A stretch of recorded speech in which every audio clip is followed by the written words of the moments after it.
Hello नमस्कार। KP college के online platform पे एक बार फिर से आप सभी का स्वागत है। हम लोग बीए सेमेस्टर 2 की क्लासेस कंटिन्यू करें, जिसमें हम लोग आज देखेंगे कि अपने चैप्टर 9 के बारे में जो है रिलेटेड हमारा संक्रमण से बचाव, यानी कि हम लोगों ने संक्रमण से होने वाली बीमारियों के बारे में बात की कि संक्रमण से कौन कौन सी बीमारियाँ होती है। उसी के साथ हमने बात की अलग अलग बीमारियों के बचाव के बारे में।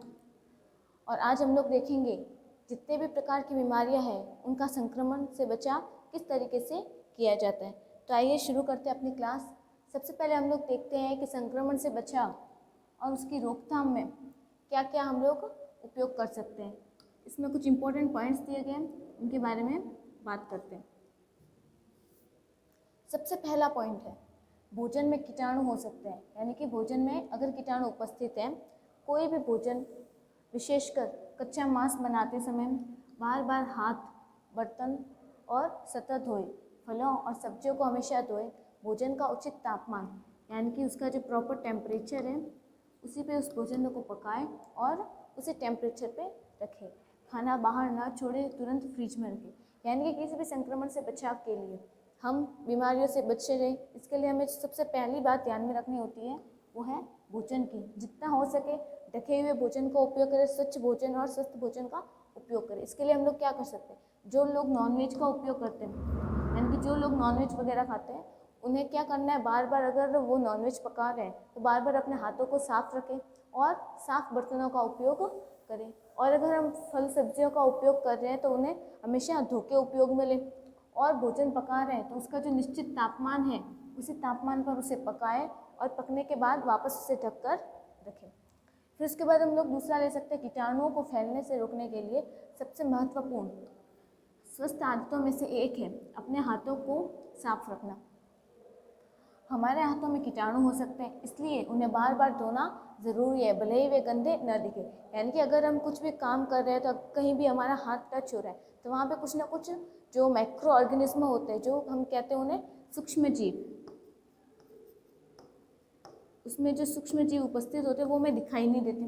तो अगर हम कहीं भी हाथ लगा रहे हैं तो उसमें वो सूक्ष्म जीव हमारे हाथों में आ सकते हैं। तो इसलिए हमें क्या करना है, किसी भी चीज़ का उपयोग करते समय या फिर हमारी जो सबसे स्वस्थ आदत है, सबसे अच्छी आदत कौन सी हो सकती है कि हम नियमित समय अंतराल पर अपने हाथों की साफ सफाई रखें, हाथों को धोते रहे। अगर हमें बोले वो गंदे नहीं दिख रहे हैं, इनके हम दिखने में लग रहे हैं कि हमारे हाथ साफ सुथरे, लेकिन हो सकता है कि उस पर कहीं छोटे छोटे सूक्ष्म जीव उपस्थित हो।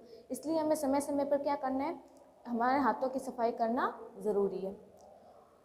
रोगाणु यानी कि रोग फैलाने वाले कीटाणु, बैक्टीरिया हमेशा कहाँ पे रहते हैं, सतह पे प्रेजेंट होते हैं। मान लो अगर ये जो बोर्ड दिख रहा है इस पर भी कुछ ना कुछ बैक्टीरिया प्रेजेंट होंगे, तो अगर मैं यहाँ पे हाथ लगा रही हूँ इसका अर्थ क्या है कि हमने ये सतह पर उपस्थित है और इसको टच करने से ये जो कीटाणु है मेरे हाथों पे आ गए। तो यानी कि ये जो रोगाणु है सतह पर उपस्थित होते हैं। साबुन और पानी से सफाई करना आमतौर पर पर्याप्त होता है। हालांकि आपको अपने बाथरूम और रसोई को नियमित रूप से कीटाणु रहित रखना चाहिए। यदि घर में कोई बीमार है तो अन्य क्षेत्रों को कीटाणु रहित रखें। यानी कि अगर हम मोस्टली क्या करते हैं, जो रोगाणु वगैरह होते हैं वो सतह पर प्रेजेंट होते हैं, इसलिए हम लोग रेगुलर घर की साफ सफाई वगैरह करते हैं, झाड़ू पोछा डस्टिंग ये सारी प्रोसेस अपनाते हैं। और पोछा लगाते समय डेटॉल का भी उपयोग किया जाता है। तो क्यों कर रहे हैं कि उन्हें क्या बना सके हम लोग कीटाणु रहित, यानी कि वहाँ पे कीटाणु ना आए। अगर आ भी गए हैं तो हम क्या कर सकते हैं कि उस कीटाणु को दूर कर सकते हैं या फिर उनको खत्म कर सकते हैं। और या फिर अगर घर में कोई बीमार व्यक्ति है तो जहाँ जहाँ पे वो व्यक्ति जा रहा है या किसी वस्तु को टच कर रहा है तो उस वस्तु की नियमित साफ सफाई रखना भी आवश्यक होता है।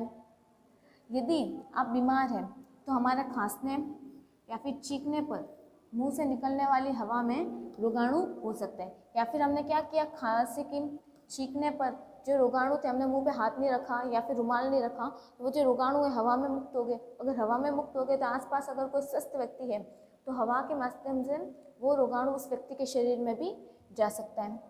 आपके आसपास का कोई व्यक्ति आपकी हवा में सांस ले सकता है या आपके कीटाणुओं से दूषित सतह को छू सकता है और बीमार भी हो सकता है, जैसा कि अभी मैंने बताया। इसके लिए टिश्यू पेपर या अपनी शर्ट के आस्तीन को खांसे या चीखे, अपने हाथों में नहीं। यानी कि अगर हम खांसते और चीख रहे हैं तो अगर हमारे पास रुमाल वगैरह नहीं है तो हम अपने हाथों का भी यूज़ कर सकते हैं और खांसने और चीखने के बाद अपने हाथों को वॉश भी कर सकते हैं। टिश्यू को फेंकना और अपने हाथ को धोना याद रखें। जब आप खांसने या चीखने की बीमारी से पीड़ित हो तो आपको फेस मास्क पहनना आवश्यक होता है। अगर हम बार बार रुमाल का यूज़ नहीं करना चाहते या फिर हाथों का यूज़ नहीं करना चाहते तो हम रेगुलर मास्क का उपयोग भी कर सकते हैं। किससे? खांसते और चीखने से लोगों तक रोगाणु को पहुंचाने के लिए हम लोग इसका उपयोग कर सकते हैं। फिर हम लोग आगे देखते हैं कि जो व्यक्तिगत वस्तुओं को साझा करने से बचे, यानी कि जो व्यक्ति की जो पर्सनल वस्तुएं होती है, जैसे हमारा जो पर्सनल तौलिया हो गया, हमारे कपड़े हो गए या फिर हमारे ब्रश वगैरह हो गए, ये क्या होती है? हमारी पर्सनल चीज़ें होती है। इनको शेयर करने से बचना चाहिए। जिन्हें कीटाणु रहित नहीं किया जा सकता है, जैसे कि हमारा टूथब्रश हो गया और हमारे रेज़र, धोने के तौलिए साझा करने से बचे। ये हमारी पर्सनल चीज़ें होती है, तो इन्हें हम रेगुलरली कीटाणु रहित नहीं कर सकते, इसलिए हमें इन चीज़ों का शेयर करने से बचना चाहिए। और सुइयों को भी कभी शेयर नहीं किया जाना। सुइयाँ यानी कि सिरिंज, जो इंजेक्शन में उपयोग किया जाता है, केवल एक बार उपयोग किया जाना चाहिए और फिर ठीक से फेंक दिया जाना चाहिए। यानी कि अगर एक बार इंजेक्शन देने के बाद उस इंजेक्शन का उपयोग अन्य किसी व्यक्ति के लिए नहीं किया जाना चाहिए। एक बार उपयोग करने के बाद उसको डॉक्टर तोड़कर डस्टबिन में फेंक देता है, क्योंकि उससे इन्फेक्शन होने का खतरा बढ़ सकता है। आपको और आपके पालतू जानवरों को जंगली जानवरों से छूने से बचाना चाहिए। यानी कि हमें या फिर हमारे घर में कोई पालतू जानवर वगैरह है, उसकी नियमित साफ सफाई रखनी चाहिए। और जो पालतू जानवर है, जो गलियों में रहने वाले जानवर होते हैं या फिर जो जंगली जानवर होते हैं, उनसे कांटेक्ट में रखने से उन्हें बचाना चाहिए, जिन्हें संक्रामक रोग पैदा करने वाले रोगाणु हो सकते हैं। यदि आपको काट लिया जाए तो डॉक्टर से बात करें, या फिर अगर हमें वो जंगली जानवर काट वगैरह ले तो हमें तुरंत ही उस डॉक्टर से संपर्क करना चाहिए। सुनिश्चित करें कि आपके पास पालतू जानवर का टीकाकरण अद्वितीय है। मास्क पहनने से श्वसन संक्रमण के प्रचार को कम करने में मदद मिलती है। यानी कि अगर हमने मास्क का उपयोग किया है, मास्क पहने रखा है, तो अगर हम बीमार हैं, हम बीमारी से पीड़ित है, ग्रसित हैं, तो अगर हमने मास्क पहना है तो हमारे अंदर जो रोगाणु प्रेजेंट है वो आगे वाले व्यक्ति तक नहीं पहुंच पाएंगे। कई श्वसन संक्रमण हवा में बूंदों, हमें संक्रमण के प्रकार पढ़े थे कि संक्रमण कितने प्रकार से हो सकता है, तो हमने एक पढ़ा था ड्रॉपलेट यानी कि बूंदों के द्वारा कैसे खांसते हैं, चीखते समय मुंह पे रुमाल या हाथ नहीं रखने पर ये जो रोगाणु है चीख के माध्यम से बाहर हवा में आ जाते हैं और अन्य व्यक्ति को संक्रमित कर सकते हैं, तो उसके खांसने या चीखने बात करने में उत्पन्न होते हैं। संक्रमण के से ग्रस्त व्यक्ति को दूसरों में संक्रमण फैलाने से बचाने के लिए हमेशा मास्क का उपयोग करना चाहिए। संक्रमित होने की संभावना को कम करने के लिए लोगों के द्वारा मास्क भी पहना जा सकता है, यानी कि हमारा संक्रमण और ना बढ़े, या फिर हम कह सकते हैं कि हमारे द्वारा अन्य लोग संक्रमित ना हो, इसके लिए हम क्या कर सकते हैं? रेगुलर मास्क का उपयोग भी कर सकते हैं। फिर हम लोग आगे देखते हैं कि विद्यालय स्वच्छता कार्यक्रम। अभी तक हम लोगों ने देखा संक्रमण के बारे में,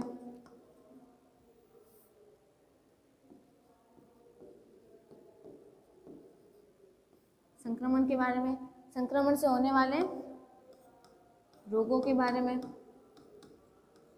रोगों से बचाव के बारे में। अभी हम लोग देखेंगे कि ये जो संक्रमण फैल रहा है, इन संक्रमण से बचाने के लिए हम क्या क्या जागरूकता फैला सकते हैं।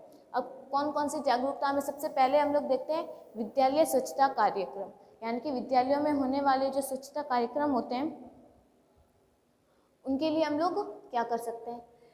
इस परियोजना यानी कि ये जो विद्यालय स्वच्छता कार्यक्रम होता है, इसका उद्देश्य होता है या फिर इसका लक्ष्य कह सकते हैं, इसका लक्ष्य क्या होता है कि जो बड़े समुदाय होते हैं, यानी कि जो बड़े ग्रुप्स होते हैं, कम्युनिटी होती है, उन कम्युनिटी में स्थायी स्वच्छता अभ्यास अपनाने के लिए स्कूल स्वच्छता को एक मार्ग के रूप में उपयोग करना। यानी कि जहाँ पे बड़ी कम्युनिटी है, समुदाय यानी कि कम्युनिटी की बड़ी कम्युनिटी का उपयोग, बड़ी कम्युनिटी होती है वहाँ पे जो पर्सनल हाइजीन होती है, स्कूल की स्वच्छता होती है,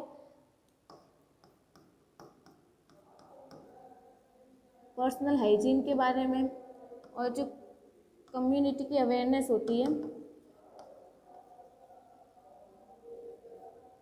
उसके लिए हम लोग स्कूल स्वच्छता कार्यक्रम को अपना सकते हैं। यानी कि स्कूलों में क्या कार्यक्रम प्रोग्राम्स किए जाते हैं जिनके थ्रू लोगों को मोटिवेट किया जाता है, जागरूक किया जाता है, उनको बताया जाता है कि हम लोग किस तरीके से अपने आप को स्वच्छ रख सकते हैं, संक्रमित रोगों से बचाव किया जा सकता है, ये सारी चीज़ें देखते हैं। इसमें सबसे पहला है समुदाय यानी कि कम्युनिटी के द्वारा समझे जाने वाले स्कूल स्वच्छता के मूल्य और प्रभाव को स्पष्ट करना और इस प्रकार स्वामित्व के स्तर को बढ़ाना। राष्ट्रीय यानी कि नेशनल, स्टेट और डिस्ट्रिक्ट लेवल पर स्कूल स्वच्छता के महत्व को बढ़ावा देना, यानी कि स्कूलों में प्रोग्राम के थ्रू लोगों को बताया जाना, वहाँ की जो स्कूल जिस एरिया में जिस कम्युनिटी के लोग वहाँ पे रह रहे हैं उन सभी को बुलाकर उन्हें समझाना, जागरूक करना, इस स्वच्छता के बारे में उन्हें बढ़ावा देना। और ये हम लोग राष्ट्रीय स्तर पर, राज्य स्तर और जिला स्तर पर जो स्कूलें होती हैं उनमें ये कैंप लगाकर या प्रोग्राम के थ्रू किया जा सकता है। स्कूल में जो बच्चे होते हैं उन बच्चों के परिवार, उनके जो समुदाय होते हैं उन बच्चों के समुदाय में बच्चों के माध्यम से स्वच्छता प्रथाओं में सुधार करना। पाठ्यक्रम यानी कि सिलेबस के थ्रू भी लोगों को जागरूक किया जा सकता है। शिक्षण सहायक सामग्री यानी कि टीचिंग लर्निंग जो मटेरियल्स होते हैं या फिर टीचिंग लर्निंग एड्स होते हैं जिनका उपयोग लोगों को समझाने के लिए या फिर बच्चों को पढ़ाने के लिए किया जाता है उनके थ्रू। और जितने भी एजुकेशनल प्रोग्राम्स डेवलप होते हैं या फिर एजुकेशनल प्रोग्राम के थ्रू और टेस्ट यानी कि परीक्षण के थ्रू स्थापना और सुधार किया जा सकता है।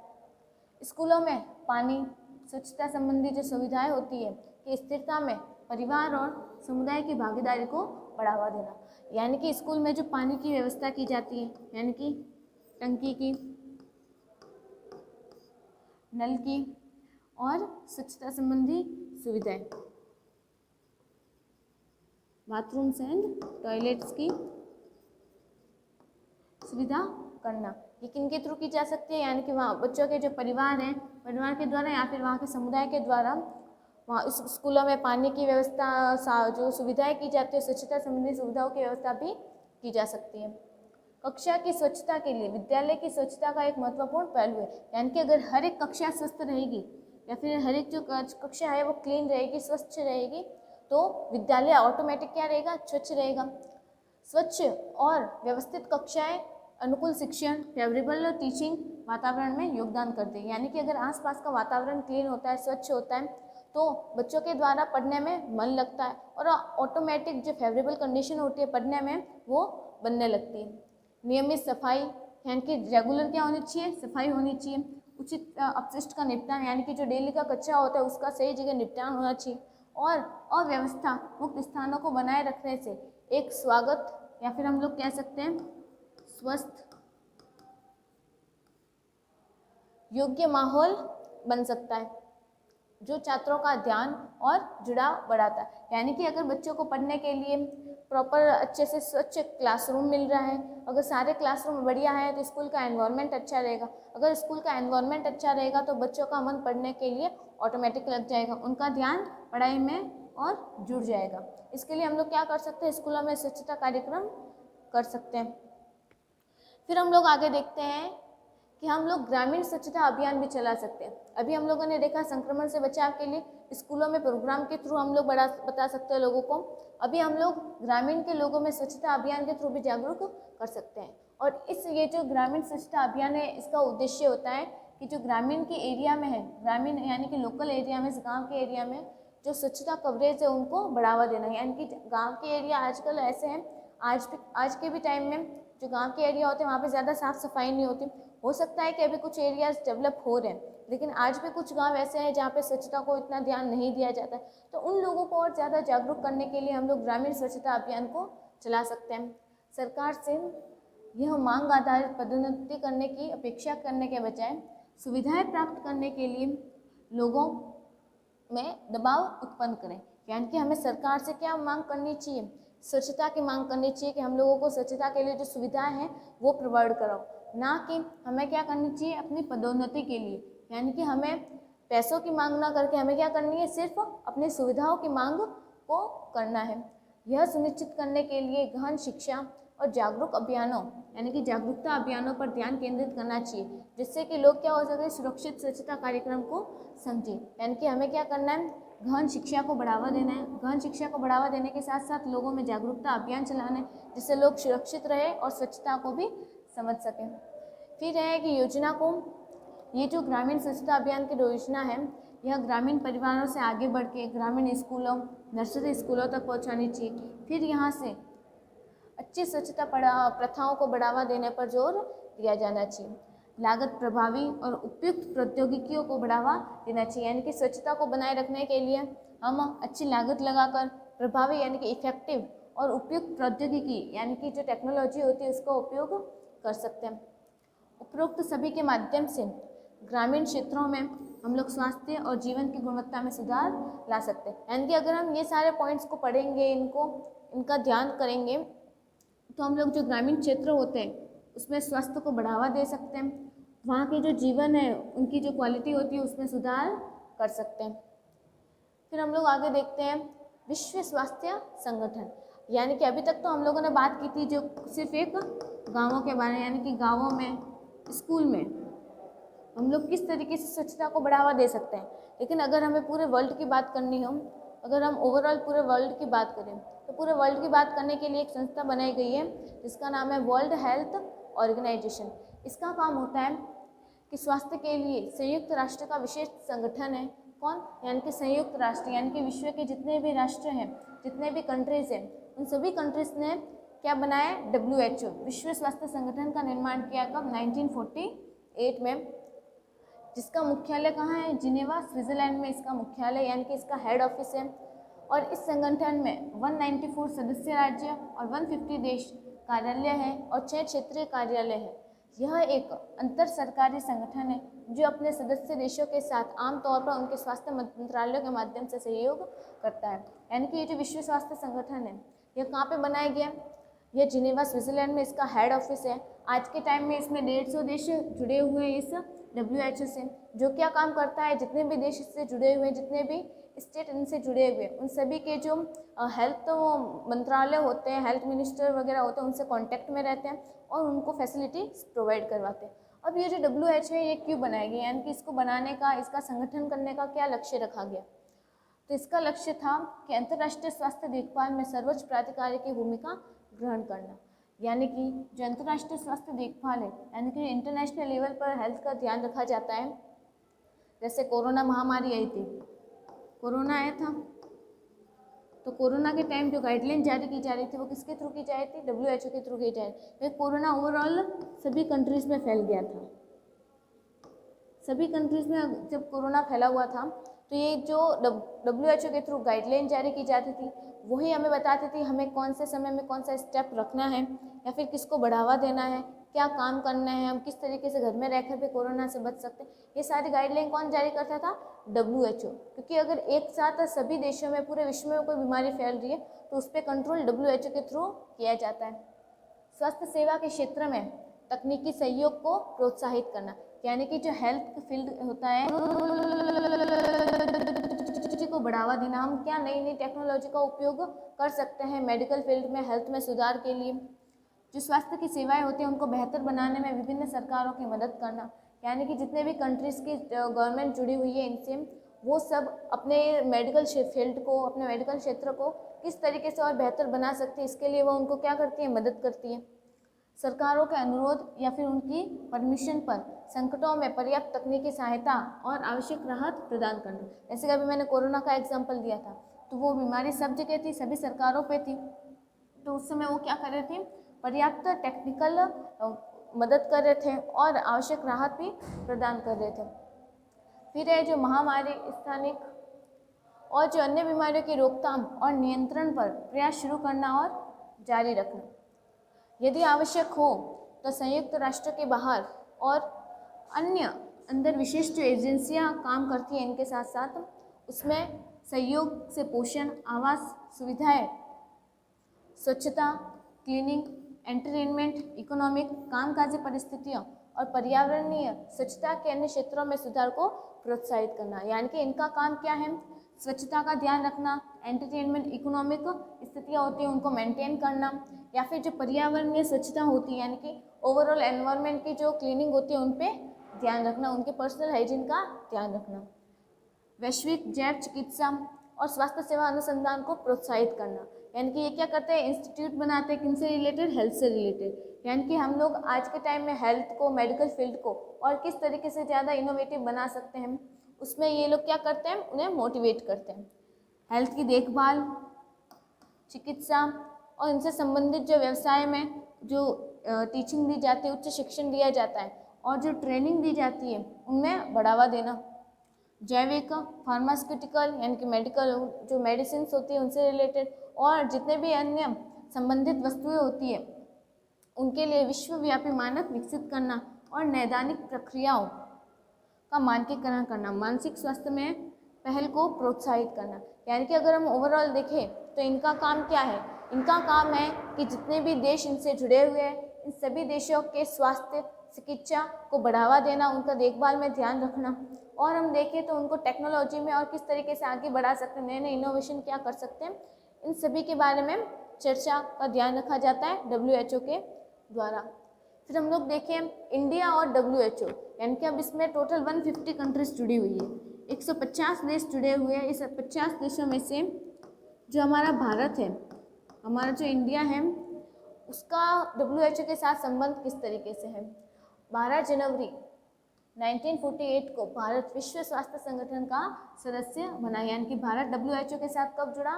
12 जनवरी 1948 को। और 12 जनवरी को क्या होता है? 12 जनवरी को होता है स्वामी विवेकानंद जयंती।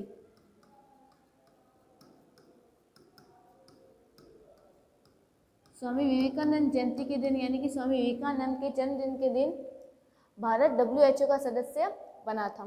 दक्षिण पूर्व एशिया का क्षेत्रीय कार्यालय नई दिल्ली में स्थापित है। यानी कि हमारा जो एशिया है, एशिया महाद्वीप का जो दक्षिण और पूर्व वाला जो एरिया है, वहाँ का जो हेड ऑफिस है WHO का, वो कहाँ पे स्थित है? हमारे नई दिल्ली में, जो कि है हमारी राजधानी। फिर हम लोग देखें कि भारत का WHO के साथ चेचक के संबंध में क्या कनेक्शन है। 1967 में भारत में दर्ज चेचक के मामलों की कुल संख्या दुनिया भर के सभी मामलों का लगभग 65% थी। यानी कि जब भारत WHO के साथ जुड़ा, कब? 1948 में। फिर उसके बाद जब 1967 था, 1967 में पूरे वर्ल्ड में जितने चेचक के रोग हुए थे उसका जो 65% भाग था, उतने केसेस कहाँ पे थे? सिर्फ हमारे इंडिया में थे। इनमें से 26,225 मरीजों की मृत्यु हो गई, जो कठिन संघर्ष की एक धूमिल तस्वीर पेश करता है। विश्व स्वास्थ्य संगठन WHO ने 1967 में गहन चेचक उन्मूलन कार्यक्रम शुरू किया। भारत सरकार और WHO के संयुक्त प्रयास की बदौलत 1977 में चेचक को समाप्त कर दिया। यानी कि जब भारत 1967 में पूरे वर्ल्ड में चेचक के केस बढ़ने लगे तो उसमें सबसे ज़्यादा केस इंडिया में थे, जिस वजह से 26,225 मरीजों की मृत्यु हो गई थी। इसके बाद WHO ने क्या किया? WHO और भारत ने मिलकर इस चेचक के खिलाफ क्या किया? टीका का निर्माण कर दिया। यानी कि चेचक का टीका बना दिया और इसको समाप्त कर दिया। अब पोलियो के साथ क्या कनेक्शन है? विश्व बैंक से वित्तीय और तकनीकी सहायता के साथ भारत ने WHO की 1988 की वैश्विक पोलियो उन्मूलन पहल के जवाब में बीमारी के खिलाफ लड़ाई शुरू की। भारत सरकार ने UNICEF, WHO, bill and Melinda Gates foundation, rotary international, रोग नियंत्रण जैसे रोकथाम के केंद्रों के सहयोग से सभी बच्चों के टीकाकरण की आवश्यकता के बारे में लगभग सार्वभौमिक जागरूकता बढ़ाने में मदद की। यानी कि भारत सरकार ने पोलियो के जैसे ही और जो अन्य बीमारियां होती हैं उनके टीकाकरण के लिए WHO के इससे जुड़कर जागरूकता को बढ़ाने के लिए सहायता की। 2012 में पोलियो के खिलाफ 5 वर्ष की आयु, इन पहल के कारण भारत को 2014 में स्थानीय देशों की सूची से हटा दिया गया था। फिर हम लोग आगे बात करते हैं यूनिसेफ के बारे में। जिस तरीके से हमारा WHO है,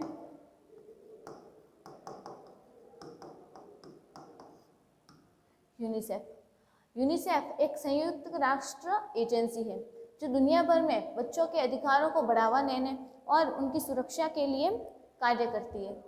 यानी कि हम लोग देखें कि WHO का काम था हेल्थ से रिलेटेड, हेल्थ, और यूनिसेफ का काम है अधिकारों के बारे में ध्यान देना। संयुक्त राष्ट्र अंतर्राष्ट्रीय बाल आपातकालीन कोष की स्थापना 1946 में, जो हमारा सेकेंड वर्ल्ड वॉर खत्म हो गया था, में तबाह हुए देशों के बच्चों को आपातकालीन भोजन और उनके स्वास्थ्य की देखभाल के लिए बनाई गई थी। WHO हेल्थ से रिलेटेड है। जो हमारी यूनिसेफ है उसका काम था, जो सेकेंड वर्ल्ड वॉर हुआ था, तो सेकेंड वर्ल्ड वॉर हुआ था 1945 तक। फिर जब 1945 के बाद 46 में जितने भी देशों ने इस सेकेंड वर्ल्ड वॉर में भाग लिया था, वहाँ के जितने भी बच्चे वगैरह थे जिनके परिवार बिछड़ गए थे या फिर उनके परिवार में लोगों की डेथ हो गई थी या फिर वो सब बिखर गए थे, बीमारियों से ग्रसित हो गए थे। अब इन बच्चों के भोजन से रिलेटेड इमरजेंसी में भोजन प्रोवाइड करना, उनकी हेल्थ की देखभाल करने के लिए उस समय 1946 में यूनिसेफ का निर्माण किया था, यानी कि यूनिसेफ का गठन किया गया था। आज के टाइम में यूनिसेफ 1 से 90 से भी अधिक देशों और क्षेत्रों में काम करता है, जो क्या करते हैं, उन बच्चों के परिवारों के स्वास्थ्य और पोषण का ध्यान रखता है, उन्हें शिक्षा प्रोवाइड करवाना, बाल संरक्षित करना, जल स्वच्छता और स्वच्छता जैसे क्षेत्रों में सहायता प्रदान करता है। यूनिसेफ बच्चों के अधिकारों की भी वकालत करता है। यह नीतियों और कार्यक्रमों को बढ़ावा देता है जो बच्चों की भलाई को सुधार सकते हैं, यानी कि यह ऐसे कार्यक्रम चलाता है जो बच्चों के फ्यूचर के लिए सही हो और ख़ासकर उन लोगों के लिए जो हाशिए पर हो या फिर वंचित है, और स्पेशली उनके लिए काम करता है जो खत्म होने वाले या फिर जिन्हें कहते हैं ना इंडेंजर, यानी कि एक इनके लिए काम करता है जो हाशिए की कगार पर है, यानी कि जो कम्युनिटी सबसे कम है, जिन बच्चों को शिक्षा से वंचित है, संरक्षण नहीं मिल पा रहा है, भोजन पोषण में कमी है, स्वास्थ्य से रिलेटेड उनके पास सुविधाएं नहीं है, उन सभी के लिए यूनिसेफ काम करता है। यूनिसेफ अब और क्या क्या काम करता है? टीकाकरण और रोगों की रोकथाम प्रदान करता है। HIV हम लोगों ने संक्रमण से रिलेटेड वाले चैप्टर में पढ़ा था। HIV के कारण क्या होता है? एड्स रोग होता है। जो HIV से पीड़ित बच्चे होते हैं उनकी माताओं का इलाज करता है, बचपन और मातृ पोषण में सुधार को बढ़ावा देता है, शिक्षा को बढ़ावा देता है, और जब आपदाएं आ जाती हैं तो उनके जवाब में आपातकालीन राहत भी प्रदान करता है। जो बालकों का स्वास्थ्य होता है उनके पोषण को समर्थन देता है और सुरक्षित जल और स्वच्छता को भी बढ़ावा देता है। फिर हम लोग देखें कि इसका काम क्या है? शिक्षा प्रदान करना, लेकिन कैसी? गुणवत्ता वाली, यानी कि क्वालिटिव एजुकेशन प्रोवाइड करवाना, उनके स्किल को डेवलप करना, बच्चों और किशोरों को हिंसा और शोषण से बचाना, यानी कि इनका काम क्या है? जो छोटे बच्चे होते हैं या फिर जो एडल्ट होते हैं उनको हिंसा यानी कि मारपीट से दूर रखना और उनका शोषण होने से बचाना। जो बाल शरणार्थी होते हैं, बाल शरणार्थी यानी कि अभी हम लोगों ने बात की सेकेंड वर्ल्ड वॉर के बाद जितने भी बच्चे वगैरह थे जो बाल शरणार्थी थे, उन शरणार्थियों की सुरक्षा, उनके पुनर्वास यानी कि उनको वापस से अपने घरों में स्थापित करने की सुविधा प्रदान करना। जो विकलांग बच्चे हैं उनको सुरक्षित और समावेशी वातावरण प्रदान करना। प्राकृतिक यानी कि नेचुरल, सार्वजनिक, पब्लिक, स्वास्थ्य और राजनीतिक आपात स्थितियों के दौरान जोखिम में पड़े बच्चों को दीर्घकालिक सहायता प्रदान करना, यानी कि अगर सेकेंड वर्ल्ड वॉर के थ्रू या फिर किसी देश के इंटरनल मैटर के थ्रू उन सभी के दौरान अगर कोई बच्चे जोखिम हो गए यानी कि जोखिम में है या फिर किसी परेशानी में है तो उनको स्वास्थ्य से संबंधित और दीर्घकालिक सहायता प्रदान करना, ये सब किनका काम है? यूनिसेफ का काम है। और एक हमने देखा WHO था हेल्थ से रिलेटेड। तो हमारे संक्रमण से बचाव में हमने इन सभी चीज़ों के बारे में पढ़ा था, और इसी के साथ हमारे ये जो चैप्टर था संक्रमण से बचाव ये कंप्लीट हो गया। अब हम लोग नेक्स्ट क्लास में देखेंगे अगले चैप्टर के बारे में। तब तक पढ़ते रहिए और धन्यवाद।